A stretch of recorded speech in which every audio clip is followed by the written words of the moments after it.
Hi everyone, it's Liam here from Rating the Races. So we move on to day 4 of the Cheltenham Festival. Obviously we've still got day 3 to go, but here's my analysis for day 4. I've also got a Scottish national horse that I'm going to talk about in this video, and I'm also going to talk about how to unlock tomorrow's ratings for free. So the ratings are free for everyone. All you've got to do is follow the instructions, which I'll explain a little bit later on in this video.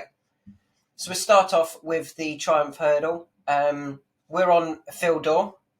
We backed him before he got beat by Vauban at Leopardstown. However, I was more than happy with that run. I thought it was a good run.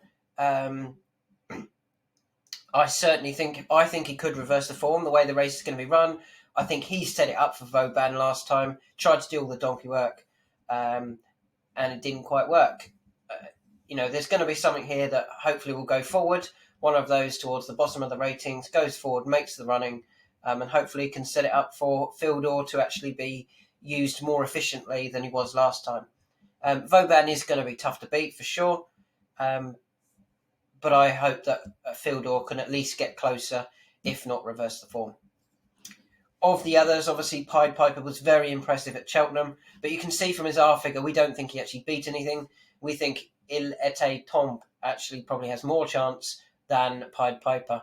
And I thought it was interesting that Davy Russell's decided to ride at Phil Daw. I don't know who gets the first choice out of Davy Russell and Jack Kennedy, but I'm hoping it's Davy Russell and he's chosen to ride Phil Daw over Pied Piper.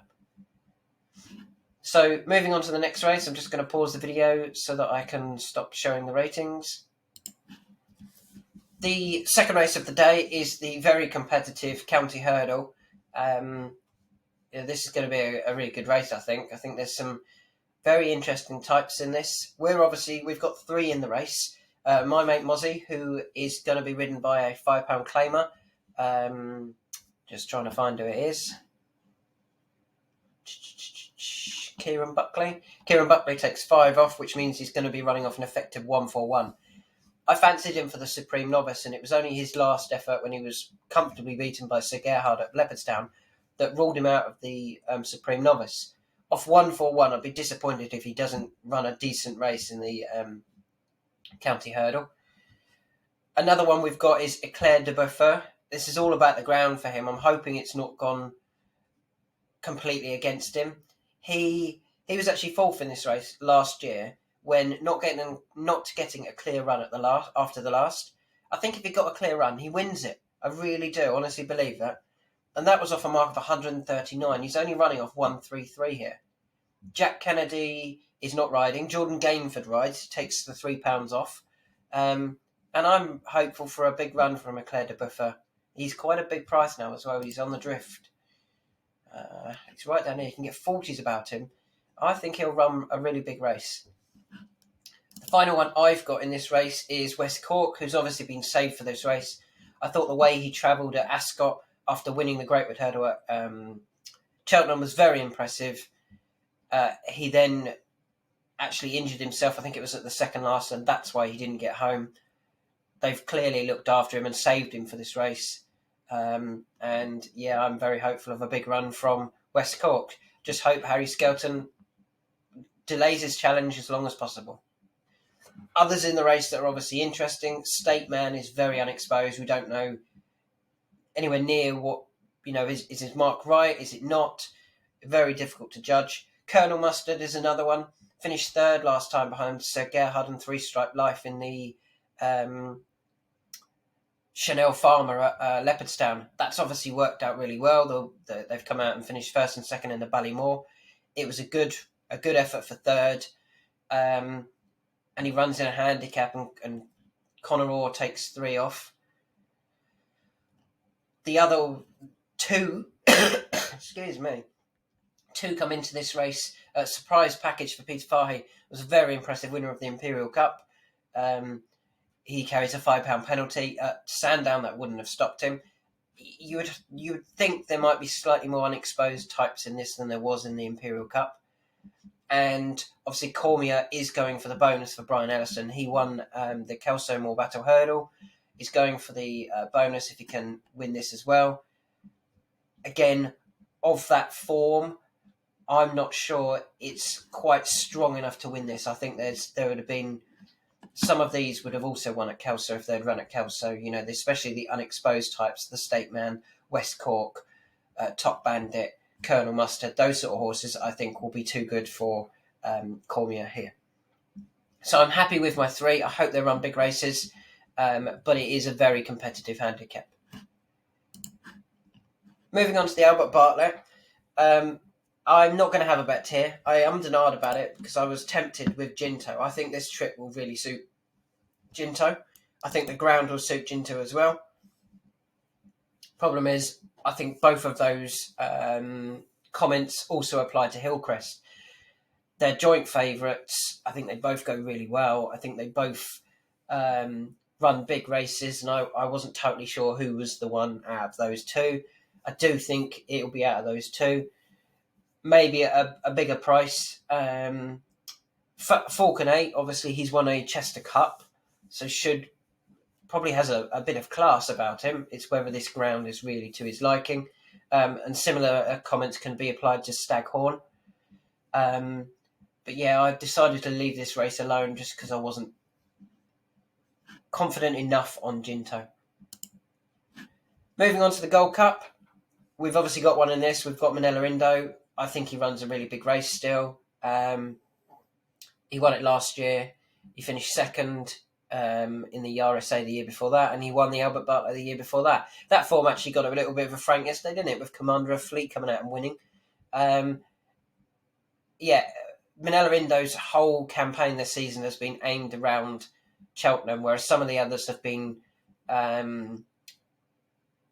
full fitness and ready to run in other races with the hope that they could turn into Gold Cup horses.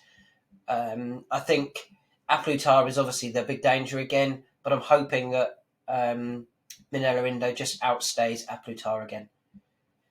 The one who starts to have to be thought about because of the ground is Royal Pagaille, obviously, really soft ground, really suits him. I still wonder whether he just lacks a little bit of class that the likes of Manila Indo, Galvin and A Plus Tard have, Album Photo and so on. So yeah, I'm happy with my Manila Indo. I wouldn't change my bet and think it's going to be quite a good race. Oh, and just going back, I'm keeping my eye on Santini. I don't think he's going to win the Gold Cup, but I'd like to see him running on quite strongly at the end because I do think he's interesting in the Grand National. The Fox Hunters, the Stan James Place Festival Challenge Cup Open Hunters Chase, the Gold Cup for the amateurs. I want Bob and Co to win, just because I'd love to see David Maxwell win and see what the celebrations are like. I think the horse has got a really good chance. He'd got himself back into it when he fell 3 out.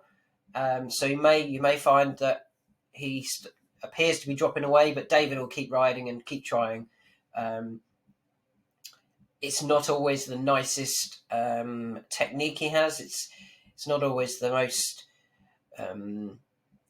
clean or nice to watch. It can be a bit messy sometimes, but he tries. Of the others, Billaway is probably going to get should get a good ride from Patrick. And you would imagine that Mighty Stowaway will be similar under Jamie Codd. So, yeah, I hope Bob and Co can win. I'm not going to have a bet in the race. Similar comments apply to the mares. I'm not having a bet in this race. I think it's out of Ellie May and Mount Ida, both winners. No, Mount Ida won the Kim Muir last year. Ellie May was second in this race behind Cole Reevy. Ran a really good race behind Cole Reevy. Probably been aimed at Cheltenham all season. It's whether she might have a little bit more pace than Mount Ida, who, at 2 mile 4 last year, wasn't really going still, hadn't got completely involved, and then finished really strongly, came through the field and won it comfortably in the end. Concertista, you can never rule out Concertista. She's solid.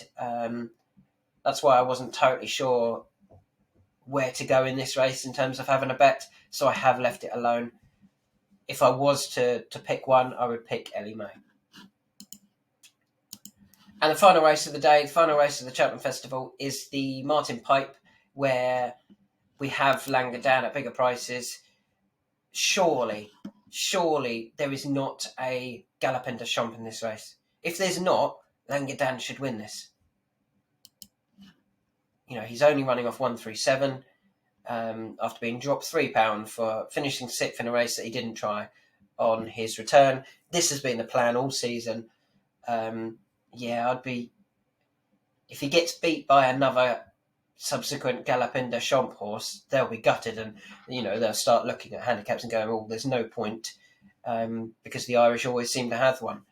They got they had a horse called Too Friendly in the Fred Winter or the Boodles Juvenile Handicap Hurdle that they said, he's ahead of his mark, but how many others are going to be? And in the end, it ended up that I think 4 Irish handicapped horses, granted one was now trained by Paul Nicholls but hadn't run for Paul Nicholls, had been running in Ireland. All of those horses that beat him were Irish. He could get the same again tomorrow, with a State Man beating West Cork. He's got Irish as the 4 of the 5 in the betting. It's just West Cork. He'll be starting to get really annoyed if he gets West Cork and Langadan beat. But let's hope not. Other ones in the race, I wasn't going to look too much into this race. I couldn't see a Galopin de Champ, and everything's ready for Langadan. If he doesn't win, I think a lot of people will be disappointed because, there'll be a lot of bets on Langadan. He's clearly been aimed for the race.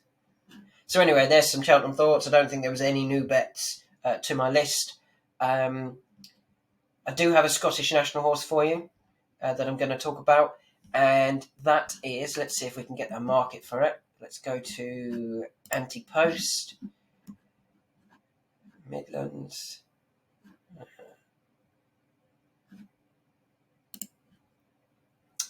Kitty's Light at 14s. I really like Kitty's Light. I think he takes all of the beating there. As long as the ground is good to soft, I would expect him to run, and those conditions were perfect. The long trip, I thought he ran an absolute cracker last time over 3 mile at Kempton, which would not have suited him. So to still finish second, and he was second to Captain Orr, who was ridiculously well handicapped. Yeah, I really like Kitty's Light. I think that's where they're going rather than the Bet365 Gold Cup this year. And if he does turn up, I would expect him to run a really big race. So on the back of that, how to get free ratings tomorrow?